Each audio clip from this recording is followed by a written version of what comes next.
बच्चों की शिक्षा है, उनको नौकरियां हैं, उनके लिए भी लड़ना चाहिए। हमको महाभारत से शिक्षा लेनी है। महाभारत हमारा ग्रंथ था। अगर सबसे पहले युद्ध जो हुआ है उसमें भगवान कृष्ण ने गीता में जो कहा है वो कुछ, और जो कुछ पूरा महाभारत है, अगर उससे शिक्षा लें तो 2-3 बातें हम आपसे कहना चाहते हैं। पहली शिक्षा तो उसमें ये मिला है कि जब आदमी का पतन होता है तो 2 बातों से होता है, एक लालच से और एक लिप्सा से और एक स्वार्थ से।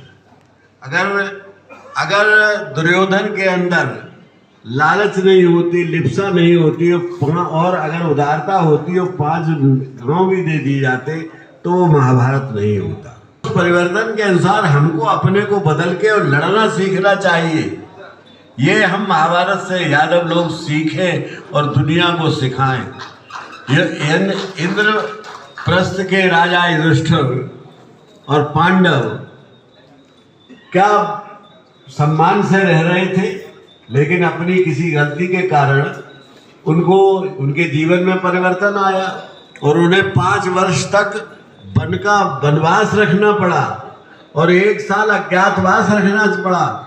वो महाराजा बड़े बड़े लोग, change is the law of nature, वो प्रकृति का नियम है, उससे बदल नहीं सकते, लेकिन उन परिवर्तन में धैर्य के साथ उनका समाधान निकालना, ये बात हमको महाभारत से सीखनी चाहिए।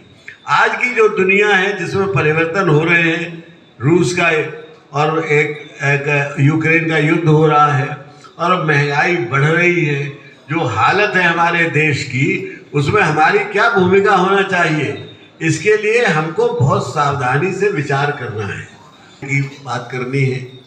अभी हमारे बहुत कई सांसदों ने और कई लोगों ने बड़े जम के ये मुद्दा उठाया, संसद में भी, सड़क पे उठाया। सुखराम सिंह जी जैसे कई, और वो हमारे जो श्याम सिंह जी ने और सभी लोगों ने, यहाँ तक कि धर्मेंद्र ने भी एक बार बोले, कई लोग बोले, और यादव ही नहीं दूसरी जातियों के सांसदों ने भी हमारी बात का समर्थन किया। तो वो हमारा था। दूसरा हमारा एक था जो अभी बात हो रही थी जनगणना की। मित्रों, ये बहुत बड़ा प्रश्न आने वाला है आपके सामने। जनगणना के बगैर, क्योंकि लोकतंत्र में जो कुछ होता है वो संख्या के आधार पर होता है। टिकट किसे मिलती है? जिस संख्या के आधार पर मिलती है। मंत्री कौन बनता है? तो वो भी उसमें भी उसकी संख्या की ताकत है, उस पर होती है। और हमारी संख्या जितनी है उससे हमेशा कम बताई जाती है। मुझे बड़ा ताज्जुब होता है कि यूपी की सरकार कहती है कि यूपी में 8 लाख यादव है, जबकि मेरे हिसाब से यूपी में 14 लाख यादव। उसके कई कारण हैं कि बहुत से यादव लिखते नहीं हैं, कोई रावत लिखता है, कोई राव लिखता है, कोई कुछ। तो इसलिए हमारी संख्या कम ज़रूर है, लेकिन जब हमारी जातिगत जनगणना होगी और उसमें जब यादव लिखी जाएगी तो हमारी संख्या असली पता चलेगी, तो हम उसके हिसाब से काम कर सकेंगे। इसलिए ये हमारा सबसे बड़ा मुद्दा होना चाहिए कि जनगणना, जातिगत जनगणना हो। इसके लिए हमको सबको मिलकर संघर्ष करना है। पहले किया गया था संघर्ष और केंद्रीय सरकार ने मान भी लिया कि हम करेंगे, लेकिन हुआ क्या, उन्होंने स्टेट्स को दे दिया। जब कोई नहीं काम करना चाहता है तो उसको दाएं बाएं कर देता है। ये दाएं बाएं कर दिया गया। हमें इसके लिए होशियार रहना चाहिए और लड़ना चाहिए। इसी तरह से हमारा आरक्षण है।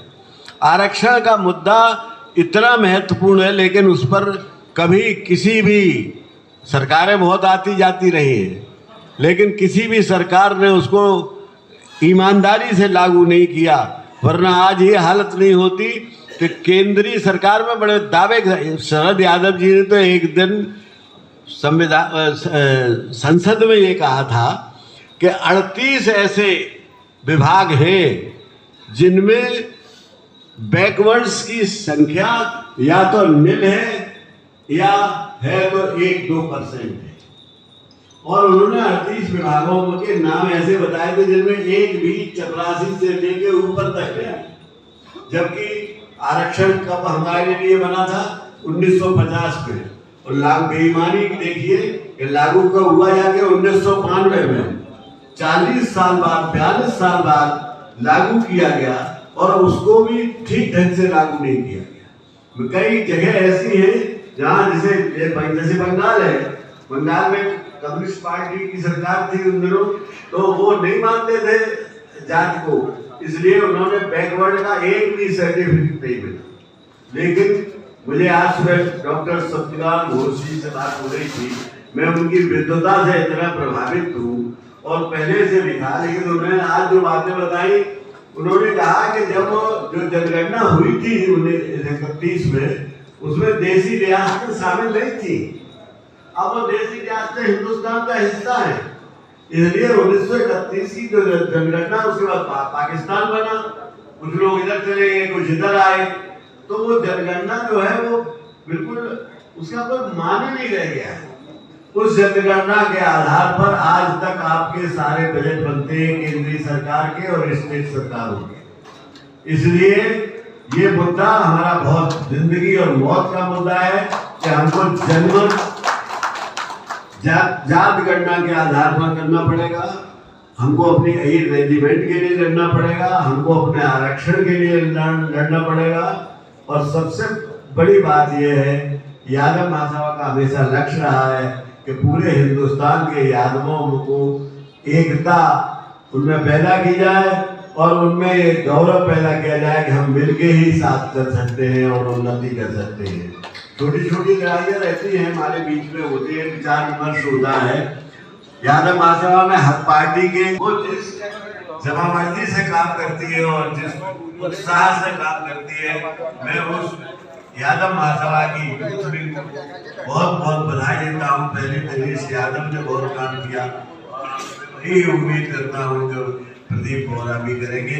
बहुत बहुत इन्हीं शब्दों के साथ मैं चाहूँगा कि और लोगों को भी अपना मौका दिया जाए। ये आपके समक्ष ऑल इंडिया यादव महासभा के राष्ट्रीय अध्यक्ष उदय प्रताप जी अपने बातों को रख रहे थे। पूरे भारत के अहीरों के बीच जो 3 प्रमुख मांगों को उन्होंने रखा, वो अहीर रेजिमेंट और जाति जनगणना और आरक्षण और समाज में एकता और गौरव का एहसास कराने की बात उन्होंने बड़ी मुद्दत से, शिद्दत से रखा है।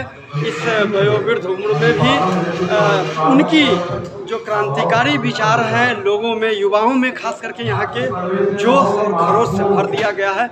इन्हीं शब्दों के बीच मैं उत्कल भूमि उड़ीसा कटक से रमाशंकर राय। जय यादव, जय माधव, जय भारत।